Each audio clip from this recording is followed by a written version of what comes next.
Hello everyone, this is Jack Frost with your weekly update for Ethereum Technicals and Solana for the end of the week. For Ethereum, price has overall increased after previously finding resistance, now support at 2400. Throughout this week it has moved above, currently within support at 2400 and resistance at 2720. Volume for the very short term supports upwards movement with a push on these bullish candlesticks, though for the mid to long term volume does support downwards movement, particularly with the strongest push on volume recently at this last short term low just here, where price fell just short of support at 2100. A little bit of support for volume as price broke above resistance. Now support at 2400 supports that break above that resistance point.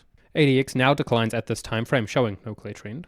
On balance, volume has broken above resistance, giving a bullish signal. This is a somewhat reasonable bullish signal, as this resistance line was somewhat long held and had 4 tests. Though as it did have quite a noticeable slope, it is not the strongest bullish signal that on balance volume can give.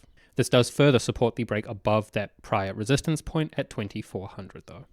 ATR has previously increased as price consolidated, now declining a little bit as price moves ever so slightly upwards, giving some slight concern for upwards movement and a very short-term bearish outlook for volatility. As ADX declines for Ethereum at this time frame, the model of stochastics and support and resistance is used, which suggests an upward swing to continue towards resistance at 2720 or potentially up to 3200, where price finds one of those resistance points and stochastics may enter overbought. On the main Solana daily chart, this wave count sees primary wave 4 complete and primary wave 5 within the end of cycle wave 3 to continue higher. I've left this arrow untouched to see where we expected price to go and where price has gone, with price now finding resistance at the upper edge of the Elliott channel drawn around primary wave 4. For the very short term, a point above 162.7827 would add confidence to this wave count, as it is the end of minute wave 1. A point above this would see minute wave 3 moving above the end of minute wave 1, making new highs above that point, meeting that core Elliott wave rule. This would also come with a break above the Elliott channel. If it does happen with a full green candlestick above and not touching the Elliott channel, there will be further confidence in this wave count. Additionally, a high above 193.6182 would add further confidence, which is this end of minor wave B just here. This would break the pattern of lower lows and lower highs, and additionally would invalidate the alternate wave count. As price continues within primary wave 5, any second wave corrective movement cannot move below its start at 111.4255. And as cycle wave 3 continues upwards, it has a target calculated at 2887, which is the 11.09 extreme Fibonacci ratio between that and cycle wave 1. On this daily alternate chart, this wave count sees primary wave 4 incomplete to continue lower for the very beginning stages of sub-minuet wave 3 within minuet wave 3 of minute wave 3, within minor wave C and intermediate wave Y. A point below 111.4255 would add confidence to this wave count, as it is the invalidation for the main wave count which you previously saw, and as primary wave 4 continues lower, it cannot move into primary wave 1 price territory at 26.4105. This upwards movement recently has seen sub-minuet wave 2 within minuet wave 3 labeled complete at this last high here.